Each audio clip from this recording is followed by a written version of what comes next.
सबैहरूलाई स्वागत छ मेरो युट्युब च्यानलमा। योभन्दा अगाडि हामीले चाहिँ लेम्डा फङ्सनको इन्ट्रोडक्सन पढेका थियौँ।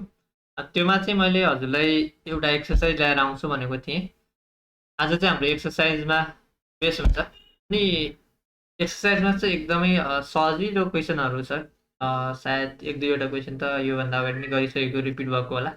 किन भन्दा यो फङ्सन नै सजिलो छ कि यो चाहिँ एउटा वान लाइनमा लेख्ने हो नि त, वान लाइन फङ्सन हो नि त, त्यसले गर्दाखेरि सजिलो छ। अनि अर्को कुरो चाहिँ के छ भन्दा यो एकदमै धेरै युज चाहिँ हायर अर्डर फङ्सनहरूसँग युज भएको हुन्छ, जसले गर्दाखेरि आज हाम्रो हायर अर्डर फङ्सनमा युज नभएका क्वेसनहरू मात्रै हुन्छन्। एकदम सजिलो छ, ध्यान दिएर हेर्नु होला, कोड गर्नु होला, एक्सपेरिमेन्ट आफै गर्नु होला। ओके, आज हाम्रो चाहिँ स्टार्ट गर्छौँ हाम्रो क्वेसन नम्बर 1बाट। क्वेसन नम्बर 1मा यस्तो छ हामीसँग, right a Python programme to create a lambda function and that add 15 to a given number, pass in an argument, and also create a lambda function that multiply x argument and y and print the result भनेको छ। अब यसको लागि चाहिँ हाम्रो सुरुमा चाहिँ के छ भन्दाखेरि पहिला प्रथम हामीले एडको गरौँ है। एडको चाहिँ के भनेको छ, लेम्डा फङ्सन बनाए। लेम्डा फङ्सनमा चाहिँ आर्गुमेन्ट भनेर त्यही एक्समा चाहिँ हाम्रो के त 15 जोड भन्छ, 15 जोड भनेको हुन्छ कि एड गर भनेको हुन्छ। अब हामीसँग प्रिन्ट गर्नुपर्छ एडको लागि। अब एडको भनेपछि हामीसँग एउटा अलरेडी हाम्रो चाहिँ एउटा भेरिएबल अथवा एउटा आर्गुमेन्ट एउटा छ नि त, एउटा भेरिएबल छ नि त आर्गुमेन्टमा, त्यसो भने चाहिँ हामीले एउटा भ्यालु चाहिँ के त भन्दाखेरि चेन्ज गर्नुपर्ने हुन्छ। त्यसको लागि मैले 34 गरेँ र हामीसँग प्रिन्ट गर्दाखेरि यसरी चाहिँ हाम्रो एन्सर आउँछ। तपाईँले बस बुझ्नु पर्यो कि लेम्डा फङ्सनले कसरी काम गर्छ। योभन्दा अगाडि भिडियो हेर्नुभएको छ भने बुझ्नु भएको छ, अझ हेर्नु भएको छैन भने हेर्नु होला। एकदम सजिलोले बुझाएको छु, एकदम इजी। अब हामी सेकेन्डको यसकै क्वेसनको सेकेन्डको गरौँ। सेकेन्डमा चाहिँ के छ, मल्टिप्लाई गर भनेको छ। मल्टिप्लाई गर्छौँ। मल्टिप्लाई गर्नको लागि के एकले एकलाई मल्टिप्लाई हुन्छ? हुन्छ, स्क्वायर हुन्छ है त्यो गर्दाखेरि। तर यहाँ चाहिँ हामीसँग एक्स र वाई भनेको छ, त्यो चाहिँ हामीसँग दुईवटा भेरिएबल लगाउँ। दुईवटा भेरिएबललाई चाहिँ हामीसँग मल्टिप्लाई गर भन्ने यो नै हो कोडहरू, युटिलाइज गर्ने। अब हामीसँग प्रिन्ट गर्नुपर्ने हुन्छ। फेरि यहाँ कल गर्दाखेरि यहाँ चाहिँ हामीले दुईवटा भेरिएबल आर्गुमेन्टमा पास गरेको छ। हामीले दुईवटा चाहिँ हामीसँग चाहिँ के त पास गर्नुपर्ने हुन्छ, दुईवटा भ्यालुहरू। त्यसरी 23 र 12 मैले पास गरेँ। यसरी चाहिँ मल्टिप्लाई गर्दाखेरि यसको एन्सर यति आउँछ। बस यो मैले डिस्क्राइब गरेन, किन भन्दा यो अगाडिको भिडियोमा डिस्क्राइब गरिसकेको छ। अब त्यसरी नै हाम्रो एउटा चाहिँ अर्को के छ, इन्ट्रेस्टिङ छ है। यो चाहिँ एउटा हामीले के छ भन्दा रियल टाइम डेटहरू हामीले एक्सट्र्याक्ट गर्नुपर्ने छ, निकाल्नु पर्ने छ कि। त्यसको लागि चाहिँ यस्तो गर्नुपर्छ हेर्नु है त। पहिला चाहिँ हामीसँग इम्पोर्ट गर्नुपर्ने हुन्छ, अनि त्यहाँ डेट टाइम भन्ने छ हामीसँग। अनि एउटामा ना हो अहिलेको चाहिँ, अहिले मेरो सुट गर्दाखेरिको टाइम कति छ भनेर म चेक गर्छु। अनि त्यसको लागि कमान्ड यस्तो हो, डेट टाइम डट नाउ भनेर छ हाम्रो। अनि यो चाहिँ यस्तो देखिन्छ हेर्नु है त, यस्तो देखिन्छ। अब हाम्रो काम भनेको के हो भन्दाखेरि यताको अनि यो भनेको हाम्रो के त इयर, यो भनेको मन्थ होइन, यो भनेको डेट र यिनीहरू टाइमहरू चाहिँ एक्सट्र्याक्ट गर्नुपर्ने हो with the help of lambda function. त्यसको लागि के गर्ने, सुरुमा देखाउँछु तपाईँले। पहिला इयर एक्सट्र्याक्ट गर्नु छ भने इयर लेख्नुहोस्, अनि पछि हामीसँग लेम्डा फङ्सन गर्नुहोस्। लेम्डा फङ्सनको हामीसँग एक्स गर्नुहोस्। एक्स भनेको अहिले हाम्रो केसमा चाहिँ एउटा भेरिएबल हो, बुझ्नुभयो नि, भेरिएबल। अनि एक्स भनेपछि एक्स डट इयर भएर इयरै गर्नुहोस्। अनि त्यहाँबाट हामीसँग प्रिन्ट गर्नुहोस्। प्रिन्ट गरिसकेपछि हामीसँग इयरमा चाहिँ हामीले चाहिँ नाउ भेरिएबल पठाउनु पर्ने हो, बुझ्नुभयो नि। यसरी चाहिँ हाम्रो के त इयर एक्सट्र्याक्ट हुन्छ। त्यसरी नै हामीसँग अन्तिमको टाइम कसरी गर्नुहुन्छ भने टाइम यसरी गर्नुहोस्, टाइम लेख्नुहोस्। टाइम लेखिसकेपछि लेम्डा फङ्सन गर्नुहोस्, डट टाइम गर्नुहोस्। टाइम गरिसकेपछि योमा चाहिँ अलिकति चेन्ज हुन्छ, धेरै होइन। यहाँ चाहिँ हामीसँग यस्तो हुन्छ। अनि यहाँ तपाईँ चाहिँ प्रिन्ट लेख्नुहोस्। प्रिन्ट लेखेपछि टाइमको चाहिँ हामीसँग के छ भन्दा टाइम भनेको हामीसँग कलिङ भेरिएबल हो, त्यो गर्दाखेरि हामीसँग के आउँछ भन्दाखेरि यसरी हाम्रो टाइम आउँछ। ल तपाईँ हेर्नु होला, यहाँबाट हामीले चाहिँ योबाट हामीले चाहिँ कसरी निकाल्यौँ भन्दाखेरि एक्सट्र्याक्ट गरेका छौँ। अनि मैले चाहिँ के गरेको छु न, मन्थ गरेको छैन, डेट गरेको छैन, त्यो चाहिँ तपाईँले चाहिँ एक्सट्र्याक्ट आफै गर्नु होला, बुझ्नुभयो नि। यति सिकायो त गर्न सकिहाल्नुहुन्छ। यसरीबाट हामीले चाहिँ के गर्यौँ त भन्दाखेरि यस्तोबाट with the help of lambda function यसरी हामीले चाहिँ इयर र टाइम एक्सट्र्याक्ट गऱ्यौँ। अब हामीसँग के छ भन्दाखेरि लेम्डा फंक्सन युज गरेर हामीले चाहिँ के गर्नुपर्ने हुन्छ भन्दाखेरि write a Python program to check whether string is a number or not भनेको छ होइन। लेम्डा फंक्सनको युज गरेर एउटा स्ट्रिङ चाहिँ नम्बर हो कि होइन भन्न खोजेको के छ भन्दाखेरि तपाईँसँग मानौँ कुनै एउटा स्ट्रिङ छ जुन स्ट्रिङमा चाहिँ हामीसँग यसरी नम्बर कन्टेन्ट छ। अब यो तपाईँले फेरि नम्बर भन्नु होला, यो नम्बर होइन। जब हामीसँग कुनै पनि दुईवटा कोटेसनभित्र दिन्छौँ नि त्यो टाढा चाहिँ हाम्रो नम्बर हुन्न, त्यो हाम्रो स्ट्रिङ हुन्छ। यदि तपाईँले विश्वास लाग्दैन भने यसरी चाहिँ चेक गर्न नि सक्नुहुन्छ। त्यसको लागि टाइप गर्नुहोस्, टाइप गरिसकेपछि यो यही नम्बर चाहिँ भित्र पेस्ट गर्नुहोस्। योमा चाहिँ हाम्रो स्ट्रिङ देखाउँछ, एसटीआर भनेको हाम्रो स्ट्रिङ हो। अब हो यो नम्बर चाहिँ हामीसँग के छ भन्दाखेरि लेम्डा फंक्सनबाट चाहिँ हामीसँग नम्बर हो कि होइन भनेर चाहिँ चेक गर्छौँ। त्यसको लागि के हुन्छ भन्दा चेक भनेर एउटा म भेरिएबल बनाउँछु, त्योमा लेम्डा हुन्छ।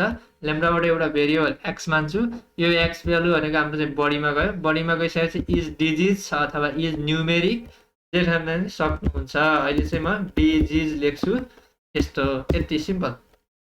अनि त्यहाँ चेकबाट हामी चाहिँ के पठाउनु पर्ने छ, चेकबाट एउटा नम्बर पठाउनु पर्ने। त्यो नम्बर भनेको 1 2 3 4 प्रिन्ट लेख्ने नि हुन्छ तपाईँको मर्जी। यहाँ चाहिँ प्रिन्ट लेख्न चाहिँ नछुटाउनु होला। यसरी चाहिँ हामीसँग प्रिन्ट लेख्छौँ। यो भनेको के दिन्छ त ट्रु र फल्समा रिजल्ट दिन्छ, हाम्रो यो ट्रु दिन्छ। किन त भन्दा यो नम्बर हाम्रो के हो त डिजिज नै हो। अब तपाईँले यहाँ फेरि के हुन्छ भन्दाखेरि कोही कोहीले फेरि अलिक चेक गर्न मन लाउँछ, इन्ट्रेस्टिङ भएको मान्छेले त्यसमा चाहिँ पोइन्ट गरेर चेक गर्नुभयो भने तपाईँको के दिन्छ, यो पोइन्टले चाहिँ ट्रु दिन्छ। हेरौँ है त के दिन्छ भनेर, फल्स दियो। किन भयो त यस्तो, यो त नम्बरै हो नि होइन। यो त किन भयो भन्दाखेरि पाइथनमा तपाईँले पढ्नु भएको होला इन्ट र फ्लोट गरी हामीसँग दुईवटा डेटा पोइन्टहरू हुन्छ, जसले गर्दाखेरि इन्ट र फ्लोट हाम्रो चाहिँ डिफ्रेन्टमा जान्छ। अहिले डिजिज भनेको हाम्रो फ्लोटिङ पोइन्ट मात्रै के अरे इन्ट पोइन्ट मात्रै हो, इन्ट मात्रै हो, त्यसैले हाम्रो यस्तो भएको। यदि तपाईँले हटाउनु भयो भने हाम्रो यो ट्रु आउँछ, यो बुझ्नु होला है। अनि यता तपाईँले फेरि माइनस दिएर चेक गर्नु होला, माइनस दिएर चेक गर्दा पनि फल्स आउँछ। किन भन्दा यसले चाहिँ positive number without minus and without floating point जुन चाहिँ डेसिमल भ्यालुहरू चाहिँ यसले चाहिँ इग्नोर गर्छ। यसरी बुझ्नुभयो। अब हामीसँग लेम्डा फंक्सनमा चाहिँ इफ इल्स स्टेटमेन्ट चाहिँ कसरी युज गर्ने भनेर पढ्छौँ। त्यसको लागि हामीसँग यो फर्मुला छ, हेर्नु त यो फर्मुला छ। यो फर्मुला हामीबाट चाहिँ कसरी चाहिँ युज गर्ने भनेर कोडमा चाहिँ म देखाउँछु। यसरी तपाईँले चाहिँ अरूमा पनि युज गर्न सक्नुहुन्छ है। मैले जस्ट सिम्पल तरिकाले तपाईँलाई बुझाउनको लागि मैले देखाउने हो। अनि रियल वर्ल्डमा चाहिँ यो चाहिँ यो बुझ्नु भने चाहिँ तपाईँले चाहिँ डिफ्रेन्ट तरिकाले चाहिँ युज गर्न सक्नुहुन्छ क्या रियल वर्ल्डमा चाहिँ भन्न खोजेको। तपाईँले प्रोग्रामिङ गर्दाखेरि बस थाहा चाहिँ हुनु पऱ्यो कि यसरी युज हुन्छ भनेर। ओके, अहिले चाहिँ सिम्पल इक्जाम्पल गरौँ। त्यसलाई चाहिँ म चाहिँ एउटा रिजल्ट भनेर बनाउँछु, एउटा रिजल्ट भनेर। रिजल्टबाट चाहिँ हामीसँग लेम्डा किवर्ड हुन्छ अफकोर्स एक्स, अहिले एक्स म गर्दिनँ। अहिले नम्बर 1 लिन्छु, किन भन्दाखेरि अहिले म के गर्न लाग्छु भन्दाखेरि दुईवटा नम्बरमा चाहिँ यदि नम्बर 1 ठुलो छ भने नम्बर ठुलो चाहिँ नम्बर 1 चाहिँ के अरे नम्बर 2 भन्दा ठुलो छ, यदि होइन भने नम्बर 2 चाहिँ नम्बर 1 भन्दा ठुलो छ भनेर देखाउँछु तपाईँले जस्ट सिम्पल तरिकाले है। नम्बर 1 भयो एन्ड नम्बर 2 भयो होइन। यहाँबाट हाम्रो बडी स्टार्ट। अब यहाँ हेर्नुहोस् है, what to return if statement is true भन्छ। यहाँ हेर्नु त, यो इफ स्टेटमेन्ट चाहिँ ट्रु भयो भने के लेख्ने भन्छ। एकछिनको लागि यहाँ हेर्नु है, यहाँ फोकस गर्नु होला। यहाँ चाहिँ एकछिनको लागि मैले त्यत्तिकै छोड्छु, किन भन्दाखेरि यदि इफ स्टेटमेन्ट हाम्रो ट्रु भयो भने के लेख्ने भन्छ। पहिला हामी चाहिँ इफ स्टेटमेन्ट लेखौँ सजिलोको लागि। अब त्यहाँ के गर्छ भन्दाखेरि यो ब्राकेटमा दिनुभयो भने एकदम राम्रो हुन्छ, किन भन्दाखेरि अलिकति कोड चाहिँ पढ्न सजिलो हुन्छ कि। यस्तो चाहिँ number 1 is greater than number 2 गरौँ है। इल्स भनेपछि हामीसँग इल्स पार्टमा हाम्रो के छ, भएन भने रङ भयो भने के प्रिन्ट गर्ने रे। यहाँ पनि एकछिनको लागि खाली छोडौँ। ल अब यता हामी भरौँ है त। के भनेको छ भन्दाखेरि अब number 1 is greater than number 2 भनेको के छ, number 1 is greater than number 2 यही होइन त। यदि यो भन्दा ठुलो भयो, नम्बर 1 चाहिँ 2 भन्दा ठुलो भयो भने यो प्रिन्ट गर भनेको। जसरी यहाँ छ नि त, यता हेर्नु त, यता हो यस्तो। अब यहाँ इफ भयो हाम्रो यो यताको इफ भयो अनि यो इल्स भयो। अब यहाँ चाहिँ अर्को के छ, यदि होइन भने के प्रिन्ट गर्ने, number 2 is greater than number 1। अब यसरी चाहिँ हामीसँग चाहिँ ल्याम्डा फङ्सनको हाम्रो सक्यो। अब हामीसँग कल गर्नु पर्यो with the help of variable, calling variable. हामीसँग अहिले नम्बर दुईवटा नम्बर पठाउनु पर्ने छ, 23/24 त सिम्पल भयो, 12 गरौँ है त। के प्रिन्ट गर्छ यसले, नम्बर यो प्रिन्ट गर्छ, number 1 is greater than number 2, हामीसँग यो प्रिन्ट गर्छ। यहाँ चाहिँ हामीले प्रिन्ट गर्न चाहिँ नबिर्सौँ है।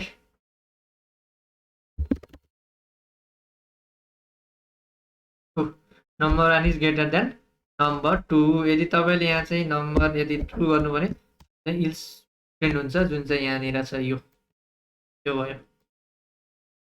तपाईँले यो सिम्पल छ भने इग्नोर नगर्नु होला, यही सिम्पल थाहा भएन भने तपाईँले चाहिँ फेरि अरू गर्न सक्नुहुन्न, त्यसैले हामीले चाहिँ सिम्पल युज गरेका छौँ।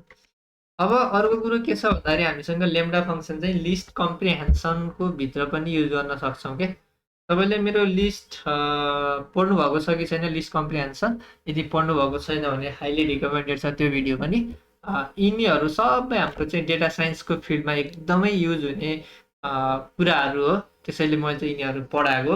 नत्र भने मैले तपाईँहरूलाई अगाडि पाइथन पढाउँथेँ होला नि त। तर मैले चाहिँ अब जुन जुन कुराहरू इम्पोर्टेन्ट छन् त्यो कुराहरू पोस्ट गर्नेवाला छु with video form, in video फर्ममा है। ओके, हामी चाहिँ अब लिस्ट कम्प्रिहेन्सनमा जान्छौँ। लिस्ट कम्प्रिहेन्सनभन्दा पहिला एउटा लिस्ट भन्ने मान्छु।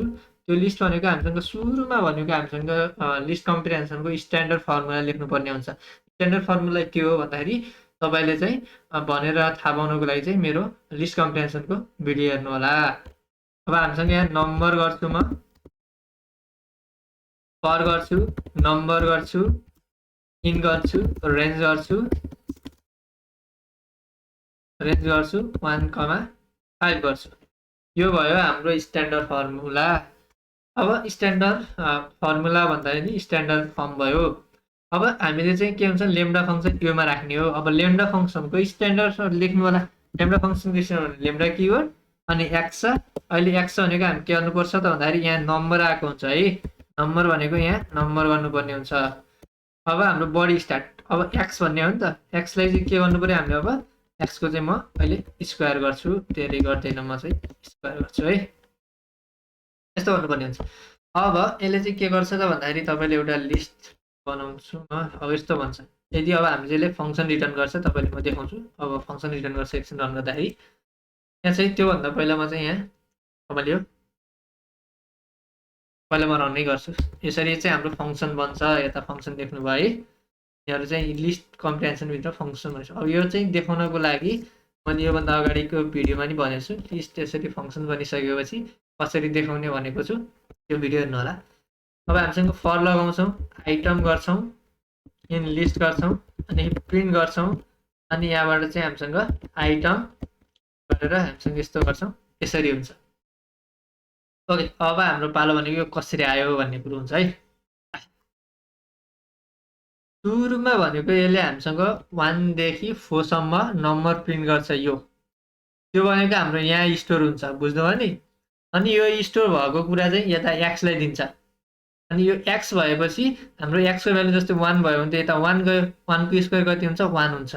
त्यसै गरी हाम्रो 4 को भनेको यता 4 हुन्छ, 4 बाट हामीसँग यता 4 ट्रान्सफर गर्छ भनेपछि एक्सको भ्यालु 4 हुन्छ। अनि एक्सको स्क्वायर ल्याम्डा फङ्सनले के गर्छ भन्दाखेरि 4 को स्क्वायरको दिन्छ, जुन चाहिँ 16 आउँछ। यसरी चाहिँ हाम्रो सिम्पल हुन्छ। यो थियो हाम्रो सिम्पल ल्याम्डा फङ्सनको चाहिँ एक्सर्साइजहरू। यो चाहिँ एकदमै धेरै चाहिँ मैले भनिसकेको छु। हायर अर्डर फङ्सनसँग युज हुन्छ, त्योमा चाहिँ अलिक कम्प्लेक्स हुन्छ। यो बुझ्नु भयो भने तिनीहरू पनि बुझ्नुहुन्छ क्लियर कट पाराले। अब चाहिँ हामीले चाहिँ यो भिडियो इन्ड गर्छौँ। यति दिनसम्म हेर्नुभयो त्यसको लागि तपाईँलाई चाहिँ थ्याङ्क यू। मन पऱ्यो भने युट्युब च्यानललाई सब्सक्राइब गर्न सक्नुहुन्छ तपाईँले। ओके।